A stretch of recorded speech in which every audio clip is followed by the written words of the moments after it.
Біздің көршінің жынданып кеткеніне 2 жылдан асты. Жақын тәртіп сөйлессен, есінен алжасқан адамға мүлде ұқсамайды.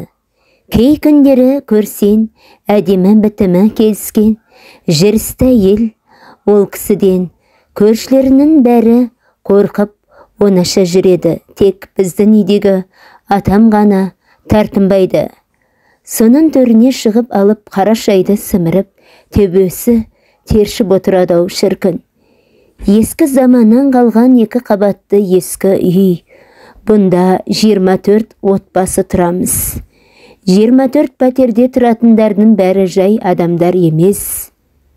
Біздің үстімізде 2 қабатта тұратын Тұрашаға, ауған соғысының ардагері, ал оның көршісі 7 пәтердегі ғарышкердің оқуын оқып, аспан көгін көре алмай қалған ұлы ғарышкер бар.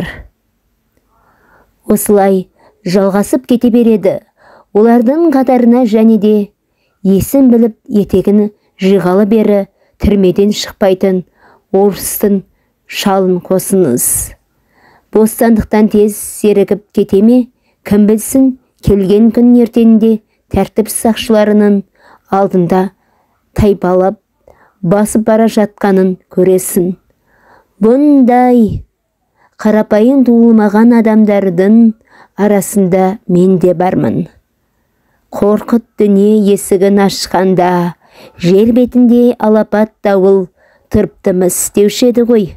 Сол сияқты мен өмірге келгенде қақарынан халық именетін кеңес одағының қабырғасы қақырап, құлап түсіпті. Тағда сол тізімде біздің жынданып кеткен көршіміз бар. Ол әйел педагог болатын. Жасы жеткен, еңбегі сіңген, зейнетке шығуына 6 ай қалғанда шенеунік баласының шекесінен шертіп, ол бала артынан әкесін ертіп, ақыр аяғында мейірбан мұғалімін жұмыстан шығарып тыныпты. Әділетсіздікке тап болған әйел әділдік іздеп салбырап сарсаңға түседі. Сөйтіп жүргенде жалғыз ұлы істі болып темір торға қамалған. Ақыр аяғында қамқоршысы жоқ жесір әйел жынданып кеткен екен. Көршіміздің жынды адамға тән ауыртқушылығы оның қараңғы түнде тәтті ұйқыда жатқан көршілерін ән айтып оятудан басталған. Жай ғана ән айтудан. Дүйім халық баладай балбырап, қарттай қалжырап, ұйқыға кеткенде ол даусын созып, жыны қосып, шырқайдай дейсің келіп. Онысымен қоя бұр болса жақсы ғой. 7 қараңғы түнде кімді балағаттап, кімді сапайтыны жұмбақ. Әйтеуір оның пәтерінен естілгені боқтық сөз. Шан-шын сарт-сұрт еткен дыбыс. Жер бетіне адамдарды азғыруға келген албасты дерсін. Бір түрлі қорқып дірілдеп, ұйықтай алмаған сон үй ішіндегілер өзара күбірлеп жататын болдық. Көрші қолан, тынышынан маубастар таңға жуық ұйқысын созғып, кешіп қалып жұмысынан айырылды. Сол жынды әйелмен бірге біз де жынданатын болдық. Көршінің соқыр болса бір көзінді қысып жүр дейтін бейеді. Қысуға болатын жердің бәрінде қысып жүрдік қой. Құлағымызды тығындап қойып ұйықтадық, болмады. Болмаған соң көршілердің баршасы жиылып, оның үстінен арыз жазатын болды. Кәдімгі арыз апта сайын ақ парақтағы қара сиясын құрғатпай ашықтан ашық жазылып жатты. Көршілердің бастамасына шешімде қосылып әкімді қыздырған еді. Оған атам өзімен кеткір кәпір, өзімен кетсін. Нелерім бар сол бейшара қатында, кейін өшігіп алып жүрер деп әкеме тоқтау салды. Атамның байғұсты обалсынғаны болар деп ұқтық.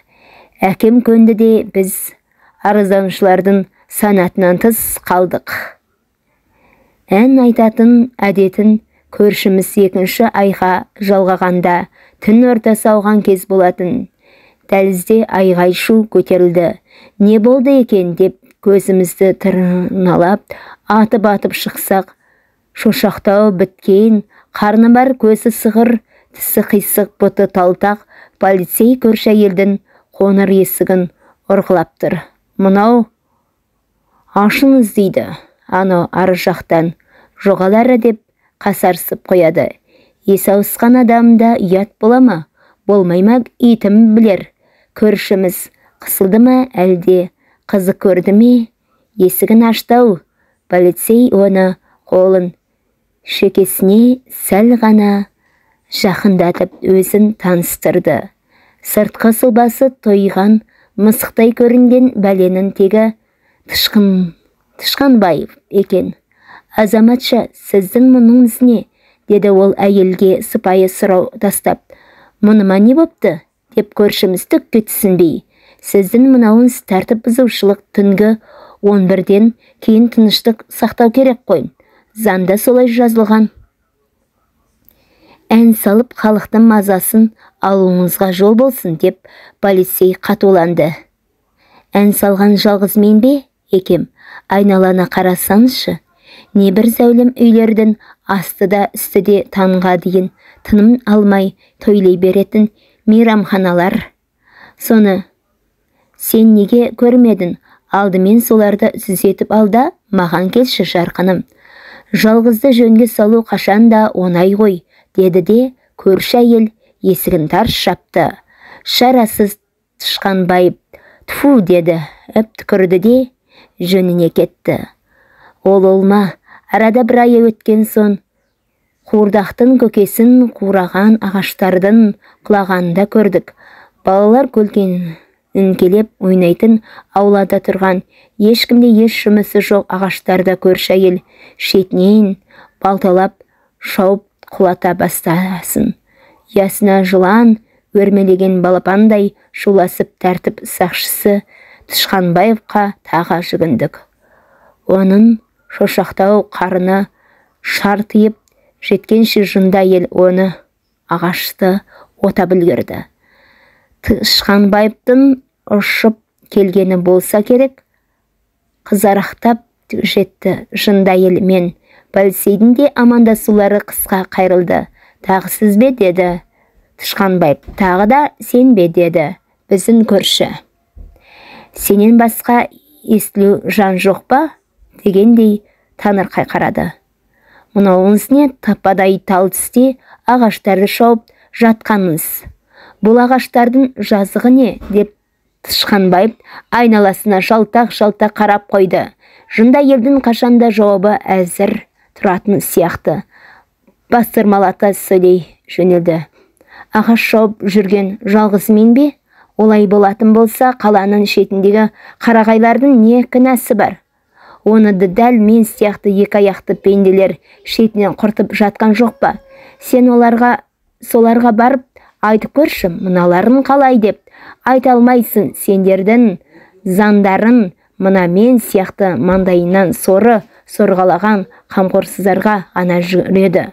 Ал шауып жатырмын, олар қарағай құлатса, мен кәрі қайындарды құлаттым. Не қыл дейсің маған?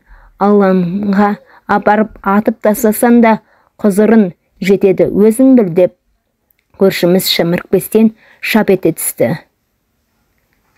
Тышқанбаев тосылып қалды. Білем, аз-маз қыбыржықтап ырғалып тұрды да. Азаматша, сөзді қойыңыз. Олар ерігіп жүрген адам емес. Халыққа қызмет етуде құлатқан ағаштарынан небір тұрмысқа керекті зат жасап шығарады. Ел үшін керек нәрсе. Сол құлаған ағаштардың бізге пайдасы бар. Сіздікі не мынау? Қып-қызыл зияннан басқа, деп Тышқанбаев сөзін соза бастап еді, оған жында ел тай салмады. Мен ерігіп жүрмін бе? Менің де ісім пайдалы. Бұл ағаштар апарып моншаға апарып беремін. Есесіне соның жылуына халық жуынып, кірін кетіретін болады, деді де қолындағы балтасымен өзі құлатқан жуан ағаштарды бұталай бастады. Тышқанбаев тағы шарасыз күйге ішті. Біз көршілер ешкімді де жақтай алмадық. Жынды көршіміз айтқанында тұрды. Біздің көшенің 2 ай алдамадай жоғары өрлегенде кішеке меншік жұпыны монша болатын. Әйелдің қолымен шабылған ағаштар сол жерден орнын тапты. Біз қуандық. Сол ағаштың буымен 2 рет тегін моншаға түсіп кірімізді езгілеп алдық.